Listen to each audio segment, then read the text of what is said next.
Welcome, everybody. It's your boy, the Versace Stoner, with another episode of VSW.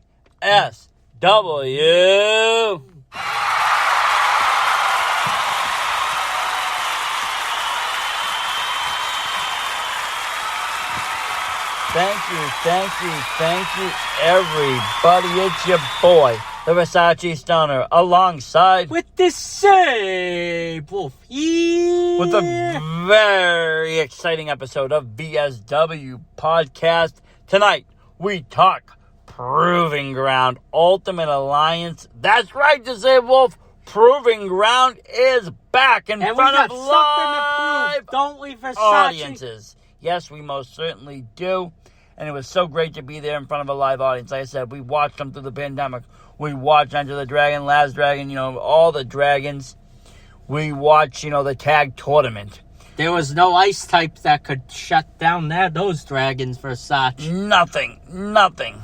And, we watched all of it, but there's something about being there live. And let me just, get into a little bit about the live show. It was at a great, amazing state-of-the-art Peabody play facility. It was. I mean, it had a Titantron to rival WWE, literally. It was the lighting was on point, sound was on point. The production was amazing. We sat VIP, which was right above on the catwalk, so we could see actually everything. Glow-in-the-dark tables, too, in that facility. We did, up on the VIP lounge, where we got our exclusives, signed autograph poster, Dick Lane figure, exclusive Ultimate Alliance trading card, and the bartender was hooking us up with snacks. We had a bar right downstairs you could walk to. It was great. Like I said, on the catwalk, you could see the whole show. There was only about 5 of us up there, I believe.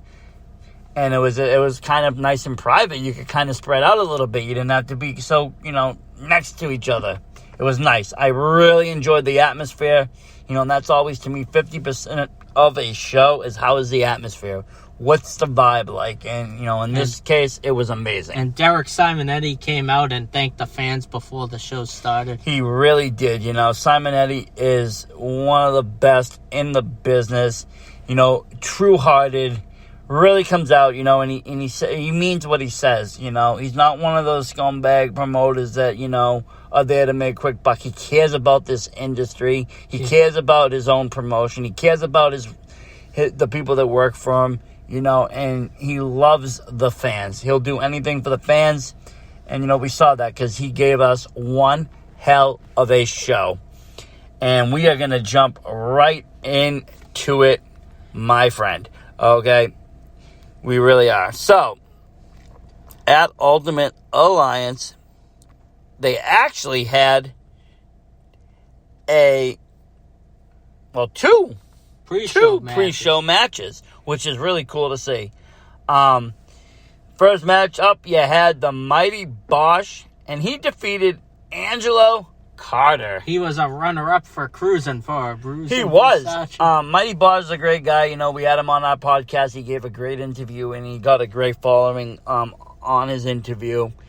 And he gave a great match up, I was told. Unfortunately, here at the VSW podcast, we got here a little late on this matchup. I didn't know there was a pre-show, so I came a little bit late. But I was able to see the next one, and I believe it was for a fanny pack. The winner would have gotten it. And this was with Isana and Ripley.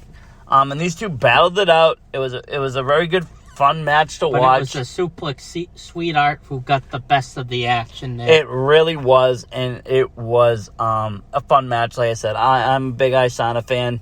I've seen her wrestle in many promotions. It's always a pleasure wherever I see her wrestle. And she always gives us a show. She's great with the fans. It's an amazing time. And she did another amazing job. I've never seen her put on a bad match yet, Versace. No, she has not. She's one of our very first interviewees. She is. She is. She's one of the first people that, reached out and said, sure. And, I can really appreciate that. And then, the show began. And began right off where everything left off. With the tournament semifinal for the inaugural Proving Ground Tag Team Championships, which would have been the main event, which is the main event of the night. We'll get more into that later. But we'd start off with a semifinal match, which is between the Hoods, Davey Cash and Chris Pryor, versus the young rising stars of the Hispanic Mechanics, Jose and Hose B. A little different from Thing 1 and Thing 2. We saw these guys in PG before, the Hispanic Mechanics.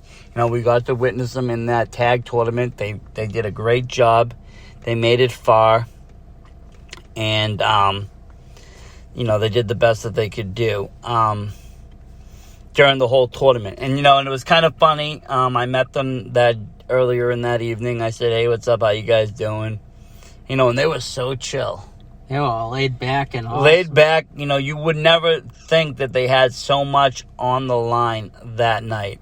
And they did. And they came out fighting. And they're probably not one of my newest tag team favorites. They, you know how I am about matching outfits and shit. Disabled. Well, if you know how I get about these non-makeshifts. You don't believe in how WWE does it? I don't like makeshifts. Nope. You know what? And with someone like Jose and Hose B in the same matching gear, it's great. But at the same time, the same can be said about the Hoods. Davey Cash and Chris Pyro are two of the New England's originals. These guys put on a hell of a show. I heard, congratulations again to Davey Cash. He actually put on his own show. Him and, I believe, his nephew there out in New Bedford. We weren't, unfortunately, able to go to that. We were at We Are Wrestling. Yeah. But yeah, I heard it was a great show. And I already saw another date for that show. So we definitely will be at that one. But yes, these two tag teams battled it out to see who would be facing the Middlesex Express in the finals. And in the end of the day, it was the Hispanic Mechanics with the victory. This was a great opening match. It was. I love seeing it because, you knew they had a fight later, and it was good. They got the rest, but also it just kind of left off where, the tournaments ended and everything. And I love that. The Mechanics were well received in their opening match. Davey Cash wasn't too popular in Peabody that night. Their high-flying aerial style was too much for the Hoods to counter. Despite their cheap tactics, it was Jose and Hose B getting the victory for later in the night. Oh, yeah. And you know what? Like I said, I'm a big tag team fan, so, this was great action for me. And in the next matchup, we had Mike Crocker versus Shay Cash. And I'll tell you something, these two guys, again, really killing it. I'm a big fan of Shay. I've always have. So he's not well liked in the industry, Versace. But I like the heels, though. I like the people that make you kids cry. Those are the people that I root for. I remember, we'll get more into it later, before we had to go home for a emergency, we were at that Mac Attack Proving Ground Tag Team title taping, and boy, did Shay Cash's action really struck out to the people. It did, and to be honest, it kind of came back to bite him, as we saw, as a band of his former tag team partner. And, you also had, the crazy, insane Mike Crocker. And he is just a madman. Looks like a horror movie character. He's a horror movie character come to life. And this kid is just doing great things. And in the end of the day, he did beat Shay Cash for that. Shay Cash was about to win. He was about to land a power move over the top rope. But then his former partner was actually sitting, waiting to strike at the table when I was going to grab snacks for Sachi. Oh, yeah. And like I said, it was a great matchup, though, between these two. Always a pleasure, though, like I said, to watch Shay Cash in action, because he's great both on the mic and with the fans and really can get the heat behind him. And I can really appreciate that. The next up match was a six-way matchup with Ricky Medeiros, Bullet Joe, Frank Bones, who... Let's just call it what it is. It seems that Brock Lesnar has copied Frank Bones' style. I don't know how or why, but that's what he's decided Maybe to do. his magic mushrooms. If I was Vegas. either that or Frank Bones Grew, but I thought he was there when I watched SummerSlam that night later on. And you know who else was in this match? You got legit Perfect Perkins and Nick Martian, and you got, wait for it, Versace, the non-River Rat Juggalo Jamie Tucker. One of my favorite in the future, half of the young guns, you have Jamie Tucker. Now, let me just tell you, this kid's an aerial masterpiece. He's a wrestling. He's going to be a big star in the future, okay? You got to keep your eyes on Jamie. Whether he's tagged with JP or he's by himself. Marchand, yeah, he is a cheap draw, though. You are right. But you know what? He's a good wrestler. Yeah, and so is Imperfect Perkins. They all were. Everybody showed out in this match. And Frank Bones, he can get the crowd so roared. And he has a lot of high-flying movesets, Versace. Oh, big movesets. And then you got especially Bullet Joe. And it's fun singing Bullet Joe in Proving Ground. And I'll tell you why. Separate from his Little Giants gimmick. Exactly. And you know what? They don't like him. The fans don't like him, which means I do. Absolutely. But I like to see it. I really do. And this was a great matchup. In the end, it was the Dirt City resident, Ricky Medeiros. Former Proving Ground champion. Ricky Medeiros was the talk of most of the Proving Ground tapings, Versace. He was. And you know what? But don't forget Perfect Perkins' physique and his powerbomb movesets. Oh, he was amazing. Amazing. Like I said, this was one of my highlight matches. I would have to say it was one of my favorite matches of the evening. There was a lot of action. There was a lot of, high flying. Like I said, it was a 6-way, but it wasn't all at once. You had to tag in and out 2 at a time. You had different styles. You had all these different styles and all these different kind of people gearing up. And, people were making tags. People were teaming up together. People were fighting each other. It was interesting. It was a very interesting matchup, and it was an elimination, wasn't it not? Absolutely. So as people got eliminated, they got eliminated. But like I said, at the end, it was Ricky Medeiros with the win. And then we had another matchup, an intergender match with one of my new favorite wrestlers, Logan Black. This dude just is. I can see him going places. Really big places. He's got this kind of just style and swagger bomb that just screams like hardcore. He's wrestled all over the country, too. He has, but I love that hardcore kind of style. It's just, I don't know. That's what I am. Too. And you have a Hoss fighter, Proving Ground fan favorite, Corrine Mink. Exactly, and this was a total Hoss battle, and I loved it, though. These two chemistry was amazing to Sable Wolf. I mean, they really gave it, a great, entertaining fight. And like I said, I'm a big fan of Logan Black. I've seen him before wrestle, and, he always puts on a show. And he does do that kind of like hardcore style, but, he can do other styles as well. And, Karine Mingel holds nothing back. She's amazing in Proving Ground. For a female, she's really great as a brawler. She doesn't take any shit from anybody. She'll beat your ass to Sable Wolf. You better watch out. And, at the end of the night, that's what she did. She beat Logan Black. And it was Karine Mink with the victory. That's a big win for Karine Mink. Huge win. Because he comes up from all over the country. He even wrestled in the H2O sauna where we were at a few weeks ago. Oh, yeah. He's been all the way out there to Williamstown on the Pennsylvania-New Jersey line. And Karine Mink could give whoever wins the Proving Ground championship next. Maybe she's a future #1 contender. Maybe. This could be some big things happening. We're going to have to keep and see where Karine Mink goes from here. And speaking of champions, speaking of titles, one half of it was, I would call it a double main event. And this was right before intermission, was for the PG heavyweight title of the world. Between one half of the Young Guns, Notorious AJP, AJ Phoenix, versus the leader of the Dirt City Murder Crew, the reigning, defending champion, the ace, Mike Montero. You know, this was an amazing match. This was. If you watch it, Enter the Dragon, it was a good match, but this one was even better. No interference either. There was no interference. It was an even Stevens match. These people fought. You know, this is a great story that has been told throughout, you know, the whole pandemic, I want to say. Throughout the whole pandemic. This has been a great story that has been told with AJ Phoenix, Mike Montero, Ricky Medeiros, and the rest of Dirt City Murder Crew. And, you know, like I said, the AJ Phoenix is the future of this industry as well. He is so talented for being so young. I really thought him and Tucker were the original picks to win the tag team titles, to be honest with you. They could have been, you know, but AJP had his sights set on something larger, and that is to wear the proving ground heavyweight gold around his waist. You know, and like I said, these two gave a great battle.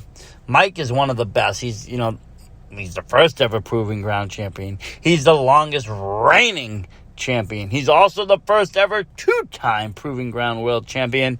So, I mean, at the end of the day, you know, he was probably the veteran. He was the pick to win this whole match.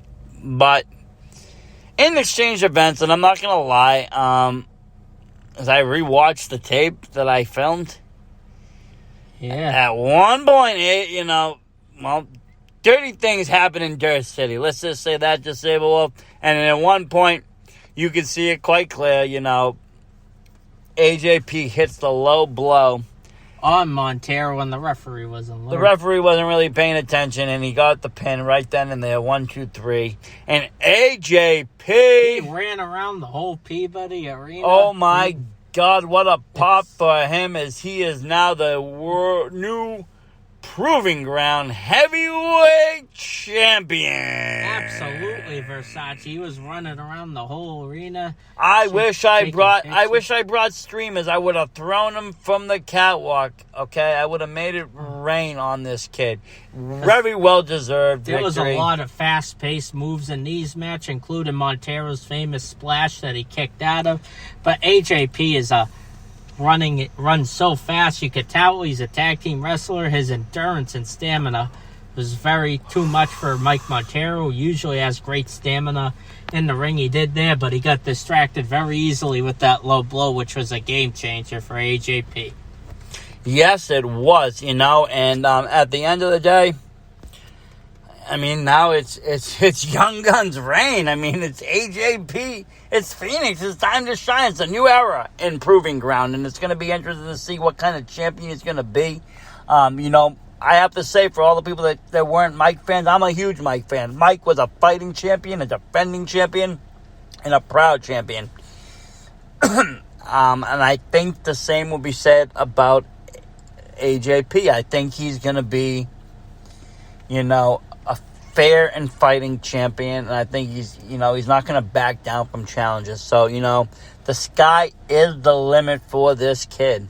Absolutely. You could have him coming back. You could have a lot of challengers like Corrine Mink. You could have one of our favorites, Tough Talk, Tony Spencer. I mean, even Ricky Medeiros might want a shot at this kid. But it seems like Jason Devine, when he's back from his injury, he might want to a match at this kid. Dick Lane. I mean, there's so many people that might want a match with this kid, and he's gonna go through the list. He's a champion now, and that's what champions do. They give out title shots, and and they defend, and they hold that strap with pride. And that's part of the industry. But, this was the end of the first half of this show. And then we had a cool intermission. You could walk around. You could go stretch out. You could try to get scammed by Chad Epic. Oh, Chad Epic was selling all the great stuff. Unfortunately, I was kind of upset. He was all sold out of hot sauce. But he had some other cool stuff. I mean, I really have trouble with getting merch. I almost own every piece in New England. I really do. I buy a lot of merch all the time, a lot of shirts, a lot of stuff. I don't have a lot of Daddy to Anthony Green. Oh, yeah, I do. I get it all. And, But I did go out there. I talked to a few of the stars. I met with Mighty Bosch. That was always good to see because, like I said, I haven't seen him since we met him on Cruising for a Bruising. I wanted to see how he was doing, after all that took place. And so we, I ran into him. I ran into a few other guys that I know. Talked to Isana a little bit. I didn't get to see her too much. The night before at NCW just was a packed house. You will hear all about that in our NCW recap. But, so, we had the intermission, and then it was back to business. And what a start from intermission to get the crowd thinking and on their feet. Now, let's talk realistically. This is the only reason I decided to go to Proving Ground over WWE SummerSlam. I picked this guy over the return of John Cena, over the possible return of anybody that was going to come, which turned out to be Becky Lynch and Brock Lesnar. Okay, I picked someone that's a real champion holding 3, not 2, not 1, but 3. He's someone pieces that Tom of Brady gold. or Conor McGregor could give a Floyd Mayweather could give a run for his money. Oh my God. I mean, he probably has dinner with these kind of people every night. He's Masha Slamovich's greatest fan. Don't say that name, Versace. He is your Bay State champion. Your Granite State champion. Tony Tough Talk Spencer. And he came out and he delivered 100%. How ironic! I love the way a play theater. it wasn't a play theater, and he played the crowd. He ridiculed them all night. I could see them down there making the people cry. The things he could tell them, the things the way he insults them, it's hilarious. I love myself some Tough Talk Tony Spencer. He is one of the greatest mic workers and wrestlers in the industry. It's always a pleasure to see. People either love him or hate him. There's no in between. There isn't, but I first laid eyes on him in an OCW championship matchup. He actually was being managed that night by P-Dac. P-Dac was actually out there. Pimp Daddy, Apple Cinnamon. Daddy. And he came out and he was like in his corner like it was a boxing match. And, Tough Talk almost grabbed that OCW title. But since then, I actually followed him, and then I went back and I watched his other Proving Ground matches. Elkmania legend. He's an Elkmania legend. He never loses. He does another open challenge. He loves to do open challenges. We sponsored one of his open challenges, but tonight was another open challenge. And out came Rob Arudo. I probably just, blew that name. I probably just blew that name a little bit, but we all know him as Robbie. Robbie the Giant, whatever you want to call him. And he came out, and Tough Talk, basically ridiculed this guy and was like, I don't want you. He wants a real challenger. He wants a real challenger, somebody that's with a real superstar, a real former champion, real legend, somebody. So, Rob went back. And he left, and guess who came back? The Wrestling God! JBL. Da-da-da, Actually, no. It was really just Robbie Arudo dressed as him. But let me tell you this. He came out, and you know what? Robbie is a superstar. He should have been... He was going to be in that Saudi show. He's wrestled in WWE. He wrestled Hornswoggle on a pre-show. He has done commentary before for WWE. He is an all-star. And you know what? It was him that challenged Tony Spencer. And all night long, Tony Spencer just ridiculed this guy. He made great facial expressions when he got angry for a Tony face and smiling for a Masha. Well, you know what the thing is, Disabled, I have to say, you struck a nerve. You started it, okay? I know I did. We were standing there, all of a sudden, you screamed out something about Masha Slamovich. He said, who said that? Who said that? I was like... You take that perfect name out of your dirty mouth. He said, Disabled over here, and he said, you take that perfect name out of your dirty mouth. And then all night long, The fans rocked him. Robbie was playing with him. You seen he was little face, bad face, big face, mad face. Then it was Marsha face. He scared him.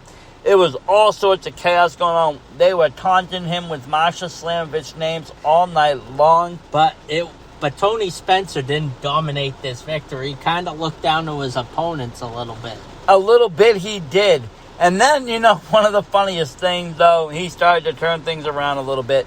And when he did that, he sang that song from Wizard of Oz, the Lollipop Guild. And he delivered some devastating blows to Robbie. Like I said, Tony Spencer is just, great on the mic. He will insult you. He will defeat you. He will ridicule you. He will embarrass you.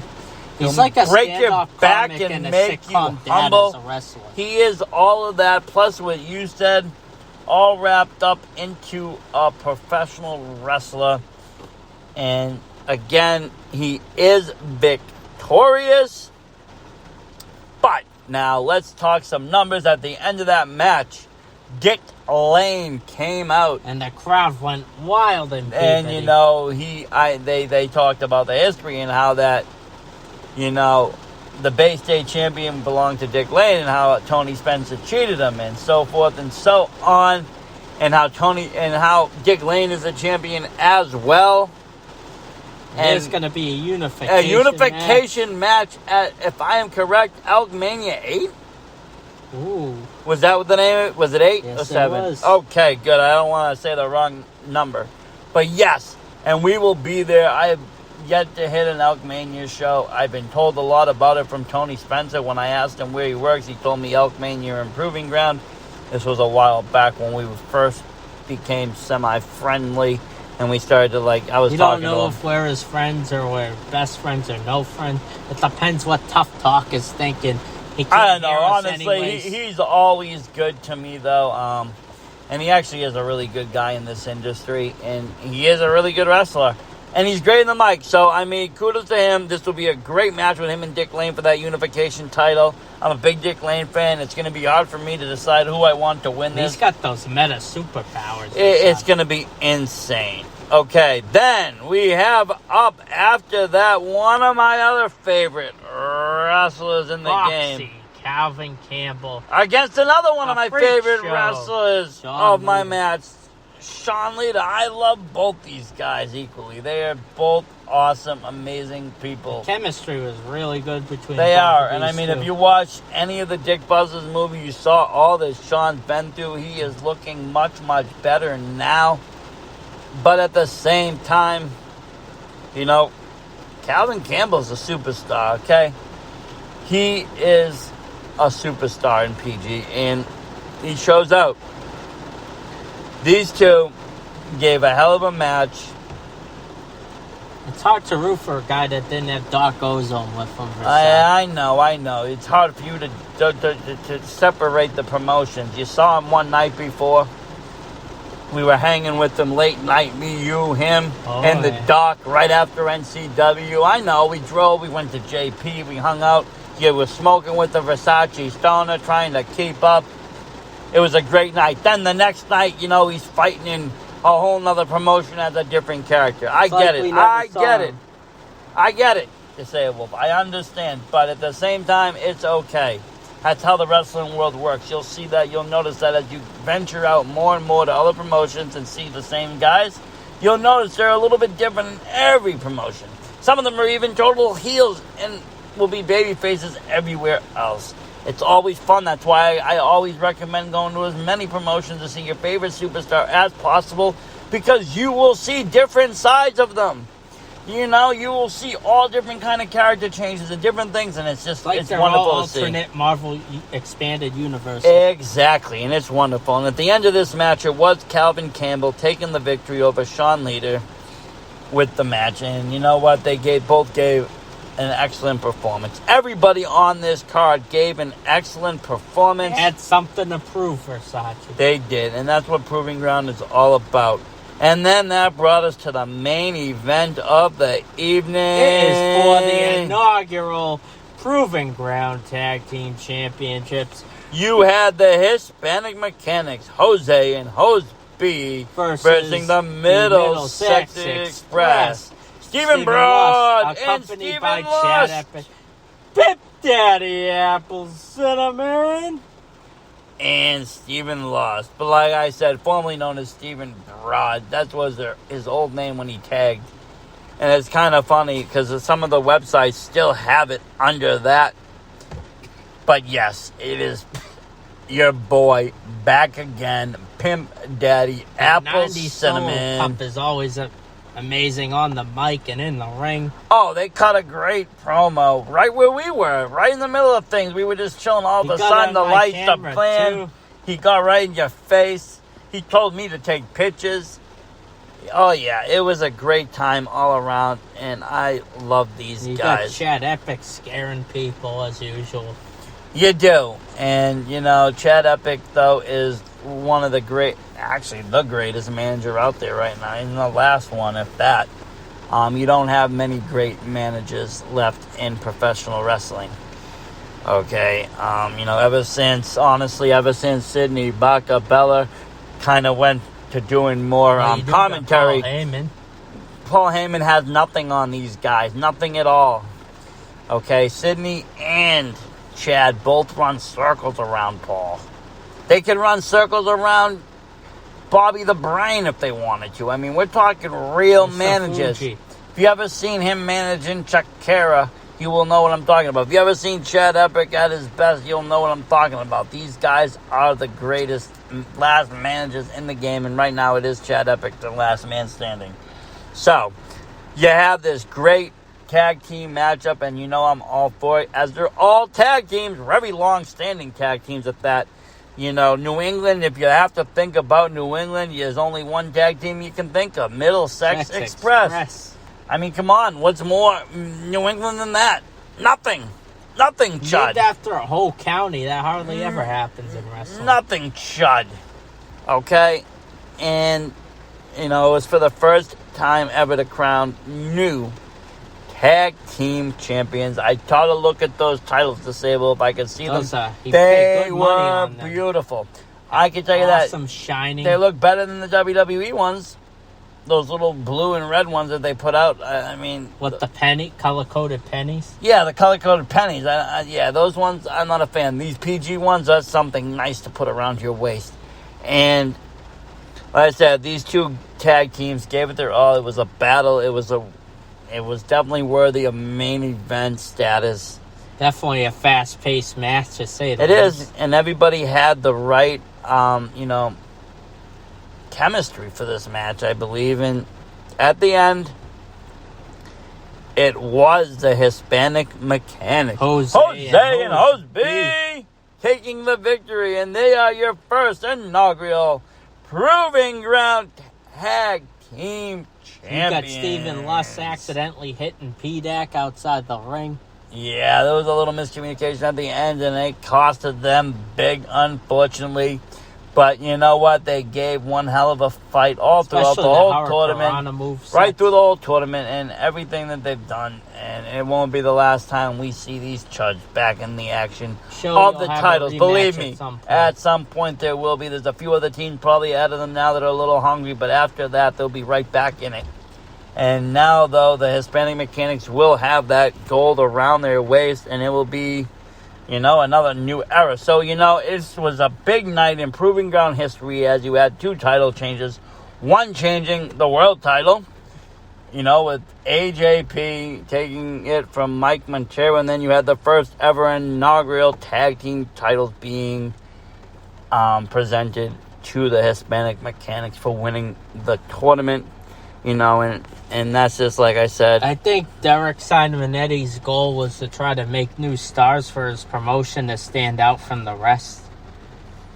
Well, yeah, that too. But you got to remember, though, you had all these guys, and at the end of the day, though, they all earned their spot where they needed to be in the finals, They gave, if you go back to the Dirt City Smash, you could see the first round of tournaments. and such, and what happened with it all, and you'd see who won which matches. So it was definitely well worth it, and it was so great for Proving Ground again to be alive. We've been waiting for that moment since that steel cage match got canceled Yep, last year. yep. We had tickets. I still do have tickets, and it was that, I believe, the Conway versus Mike Montero cage match for the Proving Ground title, which now would not be taking place because AJP is the new champion. But, you know, I was told when things get back to a little bit normalized, those tickets will be valid for another Proving Ground show front row, just like we paid for, so you do not have to worry. We will be going back to Proving Ground Wrestling with something to prove.